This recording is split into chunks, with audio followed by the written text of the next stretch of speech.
छत्रपती शिवरायांना मानाचा मुजरा करून धर्मवीर छत्रपती संभाजीराजे यांना प्रणामाने वंदन करू।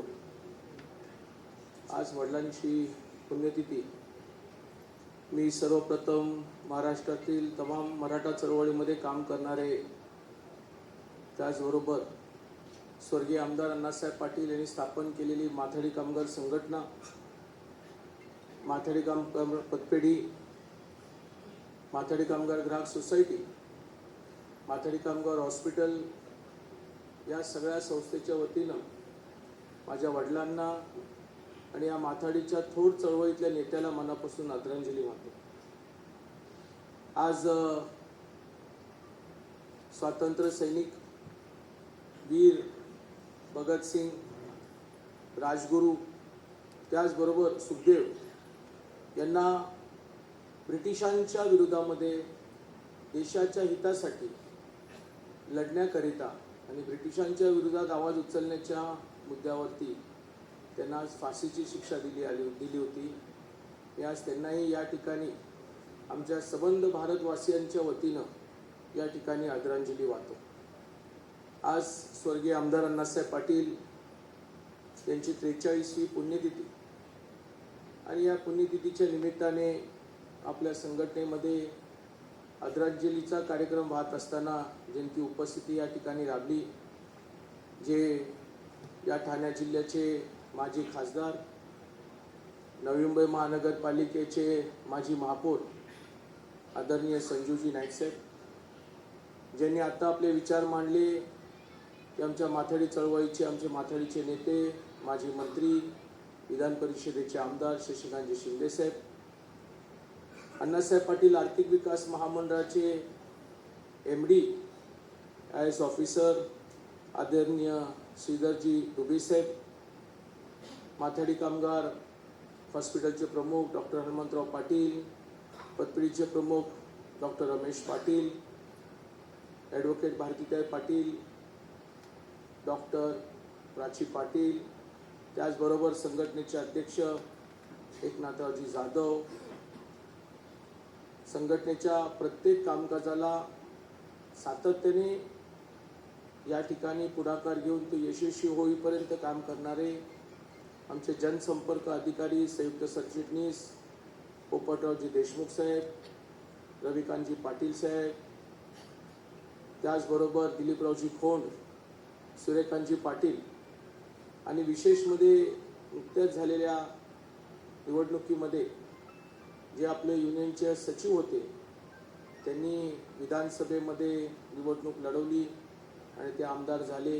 ते आमदार मनोजजी जामसुदकर साहेब, माजी आमदार विजयजी सावंत, त्याचबरोबर आमच्या माथाडी चळवळीमध्ये सातत्याने आमच्या सोबत काम करणारे आमचे CR पाटील साहेब, गुंगा पाटील, पतपेढीचे चेअरमन धनावडे साहेब, ग्राहक सोसायटीचे चेअरमन जाधव साहेब, त्याचबरोबर कामगार नेते भाजपचे पदाधिकारी दत्ता गंगाळे, त्याचबरोबर व्यासपीठावर बसलेले सर्वच म्हणजे DR पाटील असतील, रूपचंदजी चव्हाण असतील, आमचे दानाबंदरचे प्रमुख व्यापारी आमचे असतील, त्याचबरोबर सर्वच व्यासपीठावर बसलेले मयूर सोनी असतील, सर्वच या ठिकाणी उपस्थित असणारे सर्व पदाधिकारी, खास करून या आदरांजलीच्या कार्यक्रमाला उपस्थित असणारे आमच्या सर्व चळवळीतील माथाडी कामगार, अण्णासाहेब पाटील विकास फाउंडेशन ज्याची सुरुवात आम्ही 2021ला केली, त्याचे धाराशिवचे अध्यक्ष खंडूजी राऊत असतील, बीडचे अध्यक्ष रविजी शिंदे असतील, सगळ्याच विभागातील आलेले आमचे माथाडी कामगार बंधू आणि भगिनी, आज वडिलांना आदरांजली वाहत असताना दोन विशेष म्हणजे काल 2 दिवसापूर्वी विधानसभेत आणि विधान परिषदेमध्ये अण्णासाहेबांनी स्थापन केलेल्या माथाडी कामगार कायद्याच्या बदलाच्या संदर्भामध्ये एक विधेयक आलं। या विधेयकाच्या बद्दलचा पुरेसा खुलासा आदरणीय शिंदे साहेबांनी त्या ठिकाणी दिला। या विधेयकाला दोन्ही सभागृहाच्या सदस्यांनी चर्चा केली। मी आज उत्तावून त्यांच्या नावाचा उल्लेख या ठिकाणी करणार आहे, कारण तो फार महत्त्वाचा आहे. विधान परिषदेमध्ये अशोक उर्फ भाई जगताप शिंदे साहेबांनी केला, प्रवीणजी दरेकरांनी केला, सचिन भाऊ आहिर यांनी केला, अभिजितजी वंजारी यांनी केला, योगेश टिळेकर केला, प्रसाद लाड केला, निरंजन डावखरे साहेब, अंबादाजी दानवे विरोधी पक्ष नेते यांनी माथाडीच्या या विधेयकाबद्दल आपले विचार मांडले. विधानसभेमध्ये प्रवीणजी दटके, त्याचबरोबर नाना पटोले, प्रतापरावजी अडसर, विजय वेट्टीवार, सुधीर भाऊ मुंगेटीवार, सुनीलजी प्रभू, विक्रमजी पाचपुते, त्याचबरोबर मनोज जामसुदकर, अतुल भातकळकर, अभिजितजी पाटील या दोन्ही सभागृहाच्या आमदारांनी या चर्चेला भाग घेतला. या चर्चेमध्ये ज्याचं उत्तर आकाशजी फुंडकर साहेब कामगार मंत्र्यांनी खूप चांगल्या पद्धतीने दिलं आणि ज्याच्याबद्दल राज्याचे मुख्यमंत्री म्हणून आदरणीय देवेंद्र फडणवीस साहेबांनी आश्वासित केलं की माथाडी कामगार कायद्यामध्ये आम्ही बदल करत असताना कुठलाही माथाडी कामगार बेरोजगार होणार नाही, कुठल्याही माथाडी कामगारांच्यावरती अन्याय होणार नाही, हे जाणीवपूर्वक त्यांनी सभागृहामध्ये बोलले. या अगोदर ह्या बिलाबद्दलची चर्चा मी विधान परिषदेमध्ये असताना झाली, ज्याच्यामध्ये 34 माथाडी बोर्ड एकत्र करण्याचा निर्णय घेतला. हा 34 माथाडी बोर्ड एकत्र करण्याचा निर्णय घेतला त्यावेळेला संभाजी पाटील निलंगेकर मंत्री होते. माझ्याही लक्षात आलं नाही की हा बिल कसं काय आलं, या बिलाचं एवढं काय महत्व आहे. आणि त्या 34 माथाडी बोर्डाचं बिल विधानसभेमध्ये मंजूर झालं, विधान परिषदेमध्ये आलं. त्यावेळेला मी सदस्य नव्हतो, माझी टर्म संपली होती, परंतु त्यावेळेला देवेंद्र फडणवीस साहेबांना आम्ही विनंती केली की साहेब, या बिलामुळे माथाडी चळवळीला एक वेगळी दिशा मिळू शकते. ज्या अधिकाऱ्यांनी या बिलाबद्दलची भूमिका मांडली त्यांना काय बोलता येत नव्हतं, ज्या मंत्र्यांनी हे बिल मांडलं त्या मंत्र्यालाही सांगता येत नव्हतं की हे 34 माथाडी बोर्ड एकत्र करून काय फायदा होणार. परंतु त्याच्यामध्ये एक महत्वाची बाब आहे की कामगारांमधला एक अधिकारी वर्ग आहे जो या उद्योगपत्यांना हाताशी धरून या ठिकाणी बिलाचं रूपांतर माथाडी कामगार कायद्याला उद्ध्वस्त करून देण्याचा प्रयत्न करतो. आदरणीय त्यावेळेचे कॅबिनेट मंत्री विनोद तावडे, कामगार राज्यमंत्री विजयजी देशमुख सोलापूरचे यांनी मस्जिद बंदरमध्ये आणून विधायक मागे घेतल्याबद्दलची घोषणा त्यांनी त्या ठिकाणी लेखी स्वरूपावर घेतली. देवेंद्र फडणवीस साहेब 2016 पासून या माथाडी चळवळीवरती खूप चांगल्या पद्धतीने लक्ष ठेवून माथाडी कामगार उद्ध्वस्त होणार नाही याची काळजी घेत आहेत 2016 पासून. यानंतर विधेयक आलं 34 नंबर. या 34 नंबरचं विधेयक आल्यानंतर त्यांनी आमचं गोत्र, आमचा धर्म, आमची जातच बदलून करून टाकली.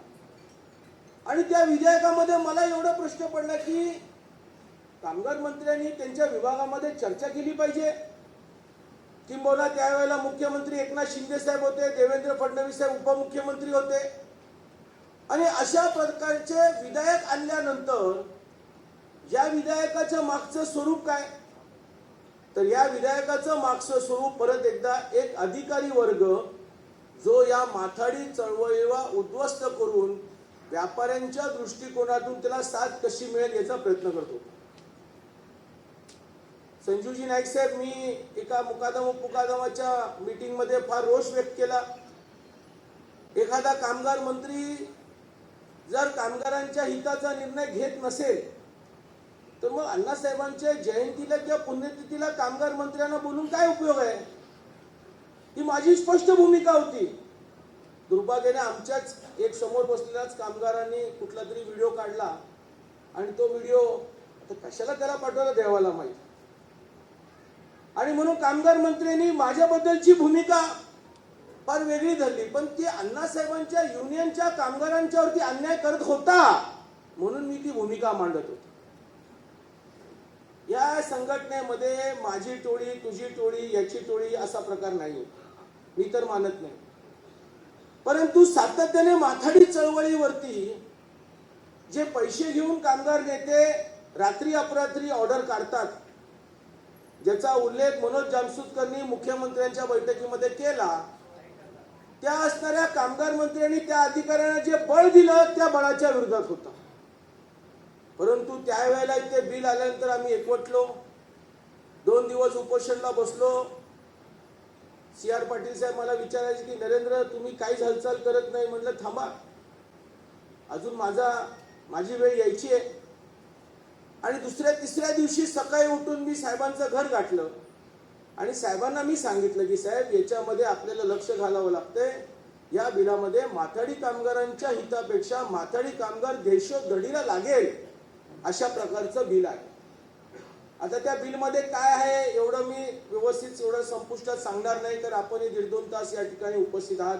आम्ही वेगवेगळ्या भाषणामध्ये वेगवेगळ्या बैठकीमध्ये सांगत असतो.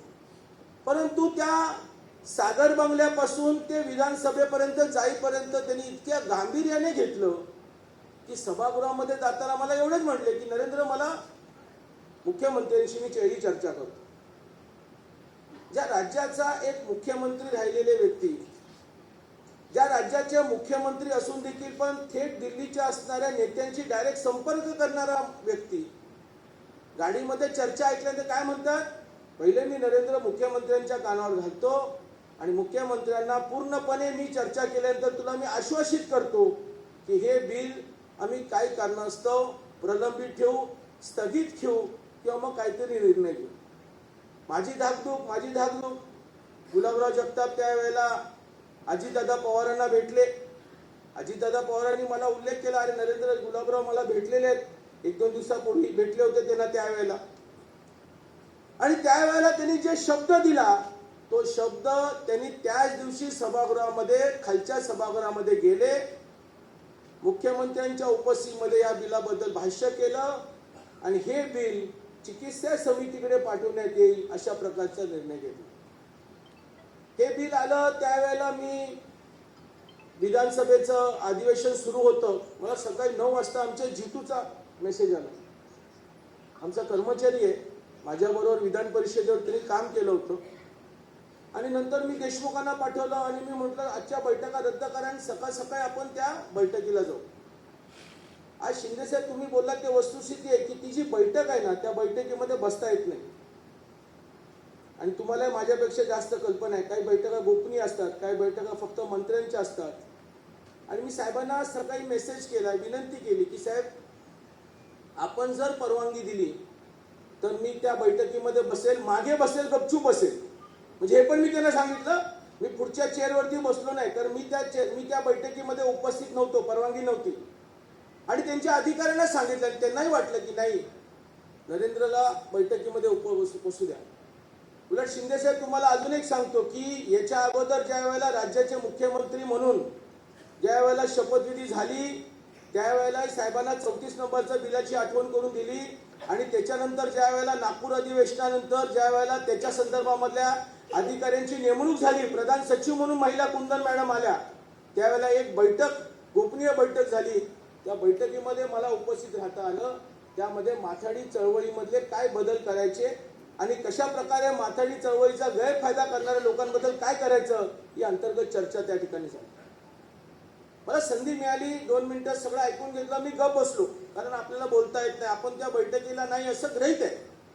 परंतु त्या बैठकीमध्ये साहेबांनी परवानगी दिल्यानंतर काही 2-3 विषयावरती मला बोलायची संधी मिळाली, ज्याच्याबद्दल साहेबांनी खूप चांगलं मत मांडलं आणि त्यांनी मान्य केलं की माथाडी कामगाराला वयोमर्यादा घालणं हे अयोग्य आहे.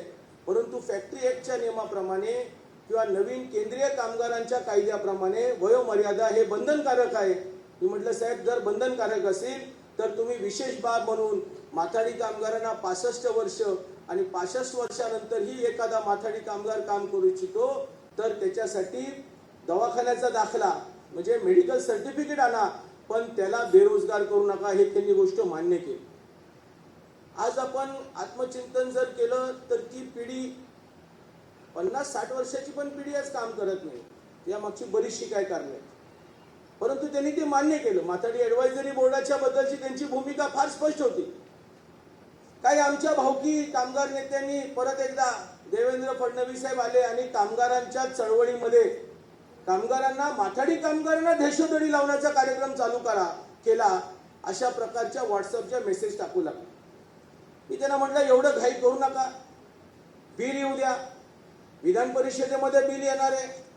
त्या बिलाची प्रत माझ्याकडे नव्हती, परंतु कॅबिनेटमध्ये जो विषय झाला त्या विषयामध्ये मला माहिती मिळाली की नरेंद्र, तुम्ही जी भूमिका मांडली त्या भूमिकेला काही प्रमाणामध्ये मुख्यमंत्र्यांनी त्याला मान्यता दिलेली आहे. तुम्ही जरा समजून घ्या.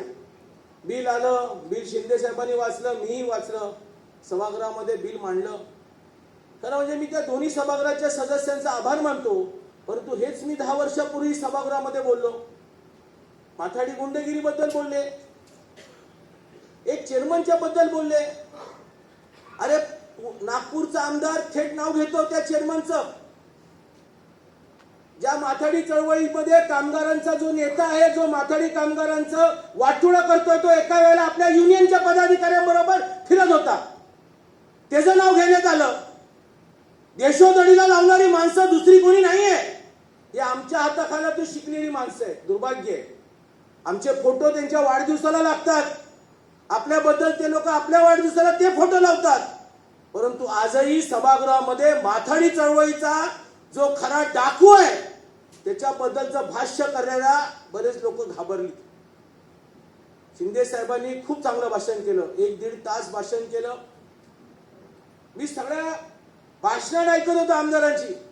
अरे एकतर कामगार नेत्याने असा काय उल्लेख वडिलांचा केला की भाषण तुम्ही ऐका, मी कधीतरी प्रत्येक सोशल मीडियाला टाकेल, की ज्यांनी आपल्या युनियनच्या विरोधामध्ये 100-200 माथाडी कामगार रजिस्टर करावी म्हणून फॉर्म भरले होते.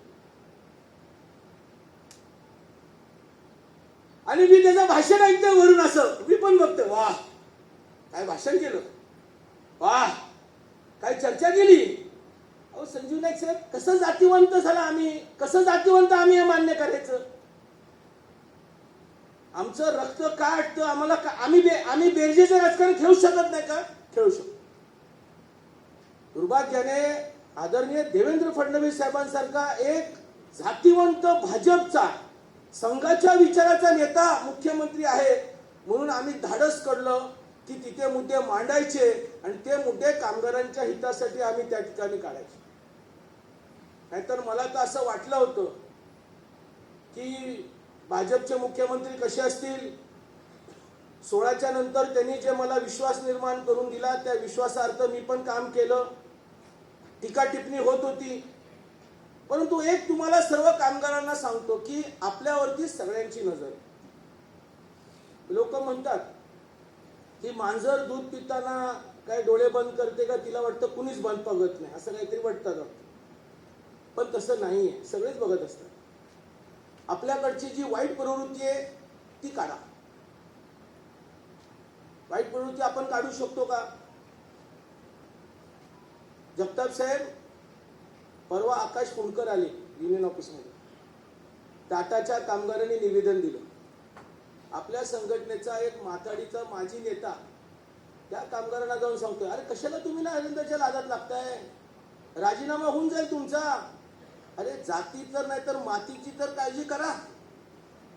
माझी माथाडी कामगार नेता, त्या कामगाराला दबाव, तू राजीनामा दे, नरेंद्रच्या नादा लागला तर. अरे अण्णासाहेबांच्या संघटनेचं तू एकदा मीठ खाल्लेस, तुला जरा तरी जाणीव पाहिजे. अरे जरा तरी जाणीव ठेवा ना. दुर्भाग्याने या चळवळीला संपवणारी कारणीभूत आपणच आहे. सरकार म्हणून त्यांनी काय भूमिका घेतली की कारखाना, 34 मध्ये काय शब्द आला, कारखाना. आम्ही विरोध केला.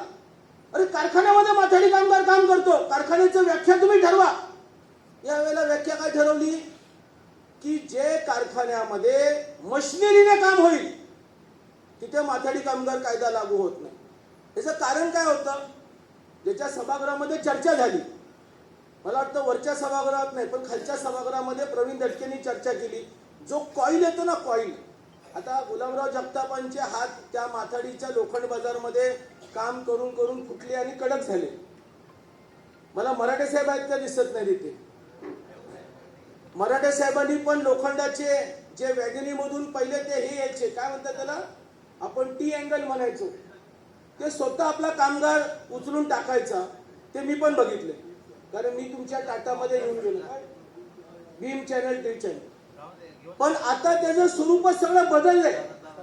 आता त्या यांत्रिकरणामुळे त्यांनी काय मुद्दा मांडला की सील लावताना 25,000 रुपये एका सीलचे जातात. तिची रक्कम मला माहिती आहे, तरी भाषण केलं. फक्त सील लावण्यामध्ये जर एका वॅगनला 25,000 रुपये, एका रोलला जर 25,000 लागत असतील, तर विचार करा की मग माथाडी कामगार कायद्याचा अर्थ काय झाला. आरसीएफ मध्ये ऑटोमायझेशन झालं. त्या सगळ्या प्रक्रियेमध्ये मला शिंदे साहेब आहेत असं आठवतं, मला वाटतं स्वर्गीय शिवाजीराव पाटील साहेब नव्हते. ऑटोमायझेशन मध्ये आम्ही आरसीएफ मधून ज्यावेळेला ऑटोमायझेशन झालं, मान्य केलं, कामगार कमी करावे लागले. त्या ऑटोमायझेशनच्या असणाऱ्या कामगारांना शिंदे साहेबांनी चांगले पैसे मिळवून दिले, पण आपण ऑटोमायझेशन स्वीकारलं. बरोबर ना शिंदे साहेब, आपण ऑटोमायझेशन स्वीकारलं, काम बंद झालं. पण ऑटोमायझेशन पण स्वीकारलं, पण आपण ऑटोमायझेशन झालं तरी आम्हाला पैसे द्या असं आम्ही म्हटलो नाही. आता आपल्या माथाडीमध्ये मनोज जामसुदकरचा फार मोठा अभ्यास आहे, कारण कुलाब्यापासून ते दहिसरच्या टोळ्या त्यांच्या संपर्कामध्ये असतात. तुम्हाला ही कल्पना आहे की बिल्डिंग मध्ये खरंच आम्ही काम करतो का हो? बिल्डिंग मध्ये आम्ही लोखंड खाली करत नाही. बिल्डिंग मध्ये सिमेंट वरती गाडी खाली करणारा कोण कामगार आहे? तर मुलुंडचा, जोगेश्वरीचा ट्रान्सपोर्टचा कामगार. आलाय का कुणी इथं? आहे का कामगार? मग न काम करता पैसे घेणं, न काम करता त्याला खंडणी मागणं ही वस्तुस्थिती आहे. वर्क ऑर्डर सारखा विषय आपल्या कायद्यामध्ये वर्क ऑर्डरच नाही. आपल्या कायद्यामध्ये मालक शब्द आहे. मालकाने बोर्डामध्ये रजिस्टर व्हावी, परंतु वर्क ऑर्डरचं काम काढून घेणारी आपली पण लोक आहेत, जिथे आपल्या नोंदीत कामगारांना तोंडावर पडावं लागलं आणि वर्क ऑर्डरच्या असणाऱ्या लोकांना माथाडी बोर्डाच्या चेअरमननी निर्णय दिला. तो निर्णय कसा दिला? मग खूप आत्मचिंतन करण्याची गरज. स्वर्गीय आमदार अण्णासाहेब पाटील माझे वडील या चळवळीला, या मराठा चळवळीला लढता लढता आपलं बलिदान दिलं. ज्या बलिदानाचं व्याख्या महाराष्ट्रामध्ये वेगवेगळ्या स्तरावरती होत असतं, पण आजही माथाडी कामगार का आमचा असा दहशतीखाली काम करतो मला कधीच कळलं नाही. शिंदे साहेबांच्या भाषणामध्ये ताडवाडीचा उल्लेख झाला. त्यांचे चुलते माथाडी कामगार संघटनेचे अध्यक्ष होते. त्यांचे वडील स्वतः त्या ठिकाणी काम करत होते. मी पाहिलेलं आहे, मी त्यांच्या घरी जायचो. आणि शिंदे साहेबांचं सर्व शिक्षण, ऋषिकांतजींचे सर्व शिक्षण त्यांच्या भगिनी त्या VIT चाळमध्ये कॉमन टॉयलेट मधून, त्या परिसरामधून मोठ्या झाल्या. सूर्यकांत असतील, रविकांत पाटील असतील, मनोज जामसुरकर असतील, दत्ता शिंदे असतील. आणि ह्यांना कायदा माझ्यापेक्षा जास्त का कळला? कारण कधीतरी हेच वडिलांना डबा घेऊन जायचे. वडिलांचा घाम त्यांनी पाहिलेला आहे, वडिलांचं दुःख त्यांनी पाहिलेलं आहे, बोर्ड त्यांनी पाहिलेलं आहे. परंतु अजूनही आपण संघटनेमध्ये, चळवळीमध्ये कमी पडतो असं मला वाटतं. गुलाबराव जगताप तर स्वतः हमाली करत होते, ते बोलतात भाषणामध्ये. परंतु काही घुसखोर माथाडी नेत्यांनी आपला वापर करून स्वतःचा एम्पायर तयार केलं. अरे भाई लोकांच्या बरोबर आपल्या लोकांचे फुटो. भाई लोक आली की आपण त्यांना मुजरे घालायचे, आपण त्यांच्या दुसऱ्या संघटनेची हात मिळवणी करून कामगार देशोधडीला लावायचं. आपल्यामध्ये परिवर्तन झालं पाहिजे. या भाषणाची रेकॉर्डिंग महाराष्ट्राच्या सगळ्या लोकांनी पाहिलेली, माथाडी कामगारांनी सगळ्यांनी पाहिलेली. प्रवीण दटकेंनी जी भूमिका मांडली, मी खरं म्हणजे मी खालच्या सभागृहामध्ये शिंदे साहेब नव्हतो, कारण मी एका दुसऱ्या मीटिंगला गेलो मंत्रालयामध्ये. विषय सुरू होईल असं मला वाटलं नव्हतं, परंतु खूप चांगल्या प्रकारचं भाषण झालं. आपल्या सभागृहामध्येही खूप चांगले विचार मांडण्यात आले. परंतु माथाडी चळवळीच्या नेत्यांनी, माथाडी कामगारांनी आत्मचिंतन केलं पाहिजे. मध्यंतरी वारणारांच्या बद्दलची भूमिका, आपली भूमिका वारणारांच्या बद्दल फार स्पष्ट आहे. मी साहेबांना त्या दिवशीच बघितलं, बोललो मीटिंग मध्ये, साहेब वारणार कायदा हा आमचा ग्रोसरी बोर्डाचा वडील ज्या वेळेला नोंदीत होते तेवढ्याच माथाडी कामगारांपुरतं मर्यादित ठेवा, बाकीला सगळ्यांना XYZ करून टाका. कारण काय झालं, आमचा मूळचा वारणार ज्या उद्देशाने कायदा निर्माण झाला होता त्याच्या जागेवरती दुसऱ्या माणसांनी वारायच्या टोळ्या बनवल्या आणि आमच्या मूळच्या वारणार त्यांच्यामुळे प्रदूषित झाले आणि ते पण तशा प्रकारे वागायला लागले. मग टोळी फोडायची, कुणाला तरी भाई लोकांना आपल्या टोळीमध्ये घ्यायचं, MIDC मध्ये गोडाऊन मिळतील हा अपेक्षा करायची आणि मग त्यांना MIDC मध्ये काय काम मिळत नाही आणि ती माणसं अंगावरती लादायची. मूळ वारणार आता वाराई पण करत नाही. हा मोठा प्रॉब्लेम आमच्यामध्ये व्हायला लागलेला. माथाडी चळवळीमध्ये पैसे खाणाऱ्यांच्या वरती दाखल झाले. भाजीपाला मार्केटमध्ये काय चाललंय साहेब, भाजीपाला मार्केटचा काम करणारा कामगार रडतो आणि मग तो काय म्हणतो, चायला राजीनामा देऊया आणि रोखडीमध्ये काम करूया. कारण मुकादम खातो, मास्तर खातो आणि मास्तर आणि मुकादम आपल्याच युनियनच्या संपर्कामध्ये असला झाला कार्यक्रम विचारायचा. मग त्याला टोळी फोडून द्यायची आणि कामगार देशोधडीला लावायचे आणि मग आपणच बोलायचं की या ठिकाणी किती मोठ्या प्रमाणामध्ये माथाडी कामगारांच्या नावावरती गुंडगिरी होते. मला तर आठवतं की मी ज्या पद्धतीनं काही टोळ्यांशी भांडलो तशा टोळ्यांशी दुसऱ्या कुठल्या कामगार नेत्याला भांडताना बघितलं नाही, जीव धोक्यात घालून. ही वस्तुस्थिती आपण आत्मचिंतन केलं पाहिजे. अण्णासाहेबांनी सुवर्ण अक्षरामध्ये दिलेला कायदा जो जिनिवामध्ये चर्चा होते ज्याचा उल्लेख शिंदे साहेबांनी केला, पण आपण आत्मचिंतन करून की आम्ही किती सगळेजण प्रामाणिक आहोत या चळवळीशी. आम्ही चेअरमनला फोन करत नाही का, साहेब जाऊ दे ना, कशाला निर्णय देत आहे, जाऊ दे 2-3 महिने, जाऊ दे नंतर बघूया, मी आल्यानंतर बघूया. गेले 6 महिने, गेले 2 वर्ष. आणि मी म्हणतोय ना, आपण कधी खरा कामगार कायदा वापरणार हा आपण पहिला विचार केला पाहिजे. अण्णासाहेबांच्या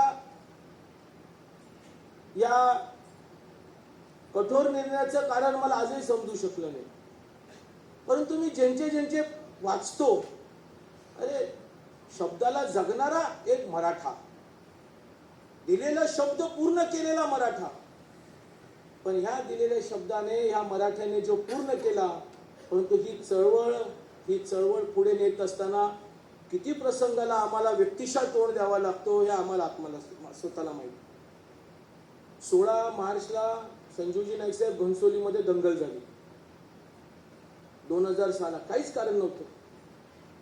आणि त्याच्यानंतर 23 मार्चचा कार्यक्रम इथेच माथाडी भवनला होता. शिंदे साहेब त्यावेळेला दिल्लीला गेले होते, त्यांच्या मतदारसंघामध्ये कुठल्या तरी ग्रामपंचायतीला पुरस्कार दिला होता. आणि त्यावेळेला मी हाच विचार करत होतो की लोकांना असं वाटतं की मोठमोठ्या घराण्यातली माणसं यांना खूप मोठं काहीतरी वैभव असेल, खूप काहीतरी आश्रय असेल, खूप काहीतरी प्रॉपर्टी असेल, पण तसं नसतं. ज्याचं जळतं त्यालाच कळतं. ज्याच्यासमोर रोज प्रसंगामध्ये लोक अडचणी घेऊन येतात आणि विनाकारण मिळावायला अडचणी निर्माण होतात, मला वाईट वाटतं. साहेब, पहिल्यांदा गुंडगिरीबद्दल सभागृहामध्ये चर्चा झाली. ही गुंडगिरी काल आली का? देवेंद्र फडणवीस साहेब आले त्यावेळेला आली का? एकनाथ शिंदे आले का? उद्धव ठाकरे आले का? पण कोणी काय बोलत नव्हतं, हे मला वाईट वाटतं. मी सभागृहामध्ये ईज ऑफ डुईंग बिझनेस हा देवेंद्र फडणवीस साहेबांनी मेक इन इंडियाचा कायदा काढला होता आणि त्यावेळेला मी हे भाष्य केलं होतं की सीटच्या खाली बॉम्ब ठेवल्यानंतर काय परिस्थिती होते. आपण तर भरपूर महिला आहेत, पण तशी परिस्थिती कधी कधी आमची काम करताना होते आणि आम्ही त्या परिस्थितीमध्ये त्या एका कामगाराला न्याय देण्यासाठी वाटेल ती टोक्याची भूमिका घेऊन त्या गुंडांशी लढायला आम्ही तयार होतो. पण गुंडांशी आम्ही समझोता करत नाही, ही वस्तुस्थिती आहे. आजपर्यंत मला माझ्या जीवनात कधी कुठल्या गुंडांशी हात मिळवणी करून आपल्या संघटनेचा कामगार देशोधडीला लागावा याचा माझ्याकडनं कधी प्रयत्न झाला नाही. ज्या दिवशी होईल त्या दिवशी मी या जगामध्येच राहणार नाही, हे तुम्हाला सांगतो. अण्णासाहेबांच्या जयंती निमित्ताने अभिवादन करण्यासाठी महाराष्ट्रामध्ये वेगवेगळे कार्यक्रम आयोजित केले. आज आमच्या जावलीमध्ये 2 ठिकाणी बापूंचा पुतळा आहे. तापोळ्यामध्ये आहे आणि हातेगरमध्ये स्वर्गीय ज्ञानदेव गोळे साहेब आमचे माजी अध्यक्ष जीजी कदमांच्या गावामध्ये आहे. आमचे वडील, आमचे मूळचं गाव मंदुळमध्ये ग्रामपंचायतीने तिकडच्या पंचकृषीतल्या लोकांनी आज वडिलांच्या पुतळ्याला त्या ठिकाणी अभिवादन केलं। व्यवहार, गैरव्यवहार, राजकारण, चढाओढीचं हे सगळं माध्यम मी त्या ठिकाणी पाहत असतो, परंतु मला बरं वाटतं की मी कधीही माझ्या वडिलांच्या विचाराशी तडजोड कधी केली नाही। दुःख होतं की मी त्यांना पाहिलं नाही, सुदैवाने ज्यांना पाहिलं त्यांनी त्यांच्या पद्धतीने चळवळ मोठी केली, पण मला न पाहताना पण त्यांची चळवळीमध्ये माझा शून्याचा खारीचा वाटा आहे, हा मला अभिमान त्या ठिकाणी वाटतो।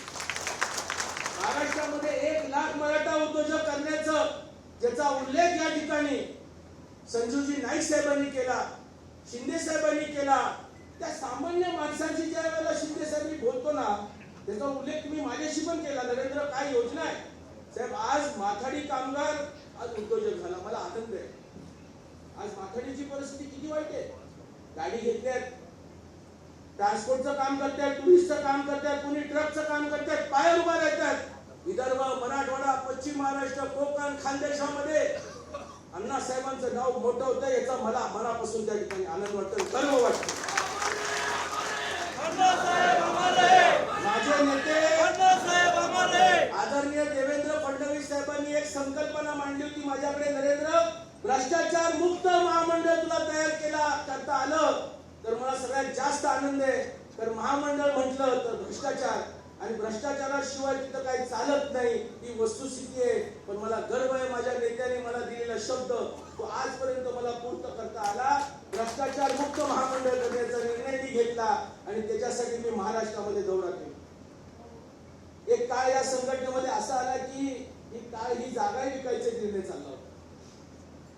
यदा कधी त्यावेळेला आम्हाला सद्बुद्धी मिळाली असती तर खालची दुकानं आम्ही त्या ठिकाणी विकली नसती, कुठल्या तरी बँकवाल्याने आम्हाला मदत केली असती, कुठला तरी पुढारी उभा राहिला असता, 4-5 कोटी रुपये मिळाले असते तरी जागा विकली नसती। या जागेच्या भाड्यावरती आम्ही संघटना चालवली असती। हा हॉल पण विकायला काढला होता, पण दुर्भाग्याने सुदैवाने त्यावेळेला आम्ही कठोर भूमिका घेतली। आपल्या पगारामध्ये आम्ही तडजोड करू, परंतु हा संघटनेचा हॉल विकायचा नाही हा निर्णय घेतला आणि त्यावेळेला आम्हाला यश मिळालं। अशा अनेक संकटांपासून आम्ही तोंड देतोय। वडाळ्याच्या विषयावरची भूमिका फार चांगली आणि व्यवस्थित आहे। किंबहुना आदरणीय देवेंद्र फडणवीस साहेबांनी काही लोकांची नावं सुचवलेत, त्या सुचवलेल्या नावांची चर्चा करून कशा प्रकारे माथाडी कामगारांचं भलं होईल याचा आम्ही विचार करू। कामगारांना घराच्या दरामध्ये अजून कसं कमी करता येईल किंवा आहे त्या दरामध्ये आम्हाला घर कसं देता येईल याच्याबद्दलची आम्ही तपासणी करतो। देवेंद्रजींच्या हस्ते होणं हे अभिप्रेत होतं, म्हणून मला असं वाटतं की ते खुर्चीवर बसले आणि ह्या अधिवेशनामध्ये त्यांनी काही लोकांची चर्चा करायला या ठिकाणी मोकळेपण दिलं। परंतु मी एक तुम्हाला सगळ्यांना सांगतो, ज्यांना ज्यांना घरं लागलेली आहेत त्या सगळ्या घरांच्या लोकांच्या बरोबर जो मसुदा तयार होईल तो मसुदा लोकांच्या समोर मांडूनच आम्ही त्या ठिकाणी पुढे जाऊ। किंबहुना नरेंद्र एकटा काही निर्णय घेणार नाही, या संघटनेच्या सर्वच पदाधिकाऱ्यांना घेऊन जाईल एवढं या ठिकाणी सांगतो। साहेब, आपण महानगरपालिकेचं नवी मुंबईचं नेतृत्व करा, संजूजी नाईक साहेब कोपर केरनामध्ये घरं मिळाली, त्याच्या अगोदर आमची नेरूळमध्ये तुर्बे गावामध्ये डी.आर. पाटील साहेबांनी आमच्या माथाडी कामगारांना तिथं घरं साहेबांनी दिली, वडिलांनी दिली, पण त्यांचं ताकद हे परिवार करते। पूर्ण डी.आर. पाटील फॅमिली आमच्या माथाडी। काही बिल्डर, काही महानगरपालिकेने हात मिळवणी करून ही घरं तोडायला सुरुवात केली। याचं कारण काय साहेब, याचं खरं कारण काय माहितीये का तुम्हाला सांगतो, नवी मुंबईमध्ये रिडेव्हलपमेंट फार मोठं चाललं, म्हणजे मी सगळ्यांना सांगतो हे गुपित आहे। आणि काही लोक बिल्डरांना हाताशी धरून मग तुम्ही आम्हाला रिडेव्हलपमेंट करायला द्या, मग तुमचा सगळा प्रॉब्लेम सॉल्व्ह होतो। आणि हे कुणाला हाताशी धरले साहेब, महानगरपालिकेला हाताशी धरले। ते बिल्डर कुणाकडे बसतात, कुणाच्या परिचित आहेत हे प्रत्येक पत्रकाराला आणि पुढाऱ्याला माहिती। आमचे राजू शिंदे, आमचे काही नवी मुंबईची सगळ्या पक्षातली लोक एकत्र येऊन जे मला निवेदन दिलं मी देवेंद्र फडणवीस साहेबांनी दिलं। पण कामगारांना मी सांगतो, घर तुम्ही आज बांधली का? बरं किती तासापूर्वी बांधली? 2 तासामध्ये घर बांधलं जातं का? महापालिकेच्या अधिकाऱ्यांना माहित आहे का की अरे 2.5 FSI आहे, 2.5 का 3 कोपरमध्ये किती 1.5 घर आहे, किती दोंडे साहेब अडीच आहेत ना, मग 4 बांधली तेव्हा लक्ष 2.5च्या वरती बांधायला गेल्यानंतर तुम्ही गेलं पाहिजे होतं. मग तुम्ही का गेला नाही? तुम्हाला टेबलाखाली पैसे मिळत होते. बिल्डर कोण होता? नगरसेवक काय करायचे? महापालिका काय करायची?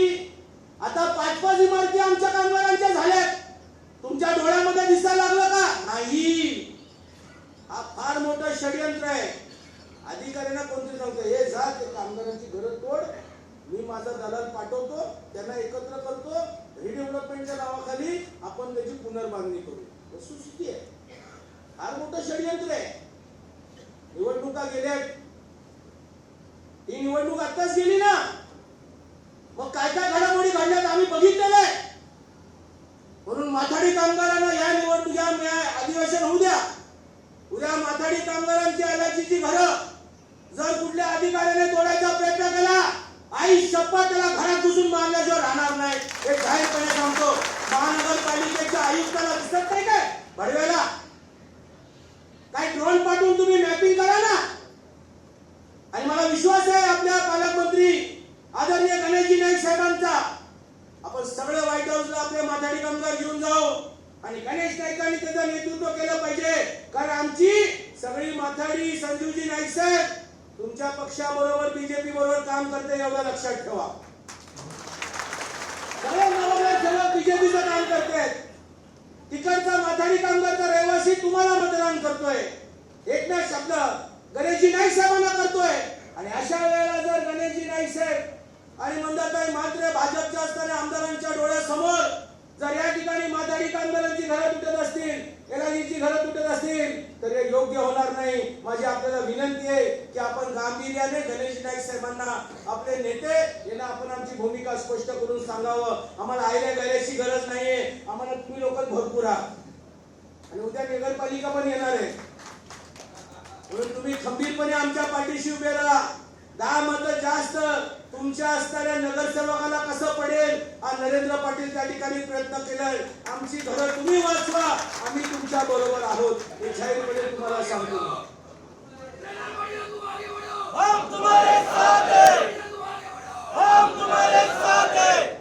माझ्या या सगळ्या आजच्या जमलेल्या माथाडी कामगारांना एवढीच विनंती आहे, आपला कायदा जगवण्याचं आपणच काम केलं पाहिजे.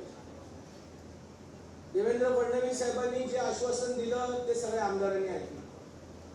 ते शिंदे साहेबांनी, दानवे साहेबांनी, ते त्या ठिकाणी प्रवीण दरेकरांनी, भाई जगतापांनी ऐकलं. आता आपली भूमिका काय असली पाहिजे? आणि आम्ही बेकायदेशीर काम नाही करत. आम्ही माथाडी कामगारांची कामं मिळावी म्हणून पत्र घेऊन जातो युनियनचं. काम घेतो का परत? कोण तपासणार? आपण तिथे पावती बांधून यायचं नाहीये, पत्र घेऊन गेल्यानंतर ते काम करायचं. कारण मी 1.5-2 वर्षापासून देशमुखांना सांगितलं होतं, जेवढ्या टोळ्यांनी पत्र घेतलेले आहेत त्यांना विचारा, साहेब तुम्ही पत्र घेऊन गेले, काम मिळालं का? बरं नाही मिळालं तर तुम्ही कुणाला भेटलात? कारण काय आहे माहितीये का, हे काय होतं, सभागृहाच्या लोकांना हे बऱ्याचशा गोष्टी माहित आहे, तरी पण इतकं काहीतरी पोटाच्या बेंबीच्या डेटापासून काही लोकांनी अशी भूमिका मांडली, त्याच्याबद्दल मला थोडं वेगळं वाटलं.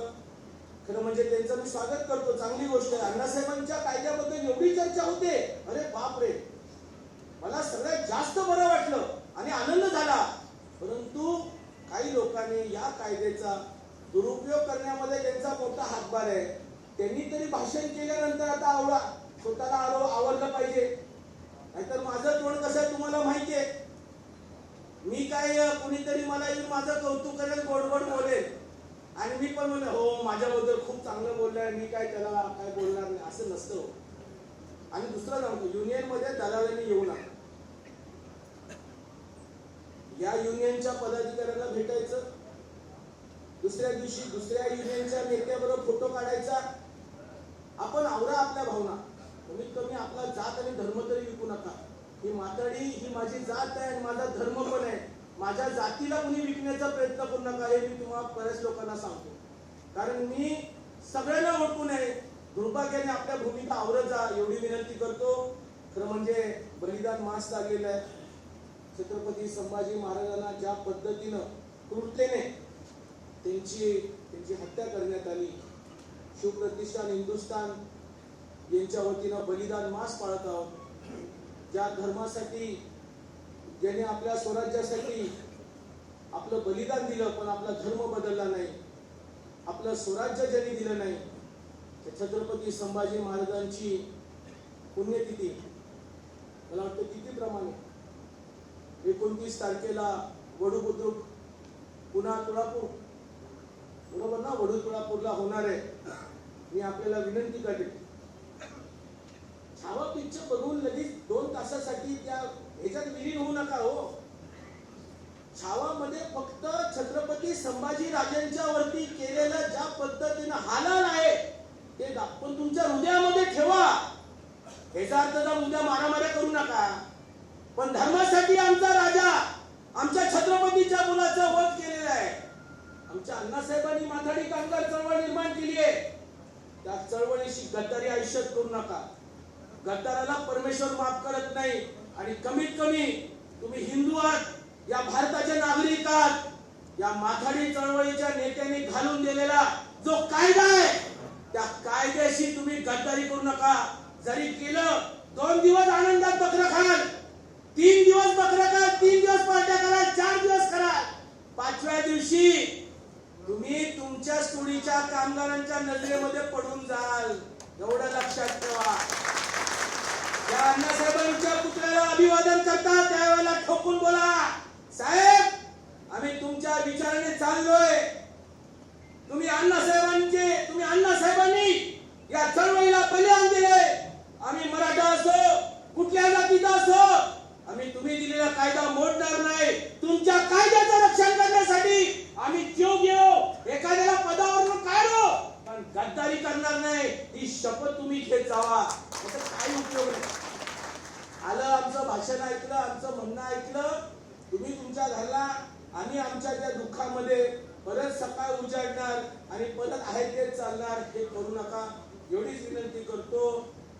परत एकदा आपण सर्वजण मोठ्या संख्येने पलीकडे आमच्या भगिनी बसले, म्हणजे महिलांना जागा नसते म्हणून त्या छोट्याच्या हॉलमध्ये आमच्या पालेवाल्या बहिणी भगिनी बसलेले आहेत.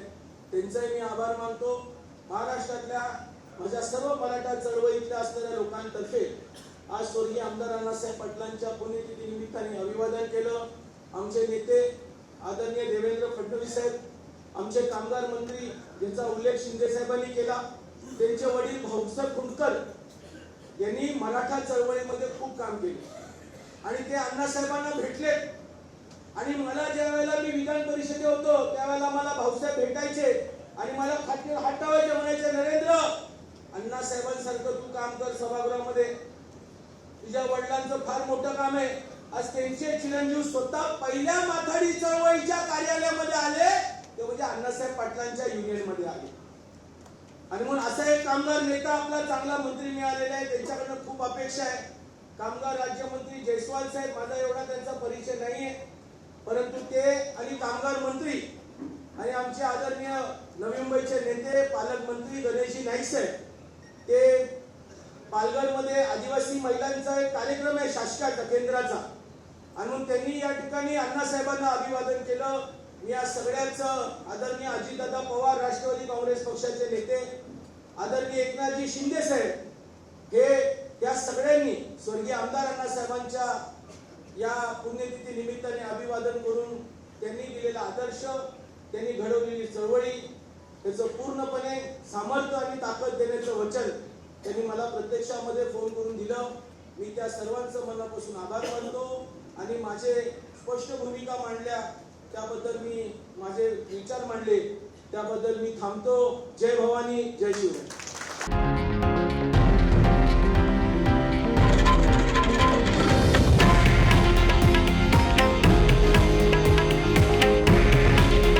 हे आहे देशातील नंबर 1 न्यूज नेटवर्क आणि आपण पाहत आहात TV9 मराठी. काळजी तुमची, हित महाराष्ट्राचं.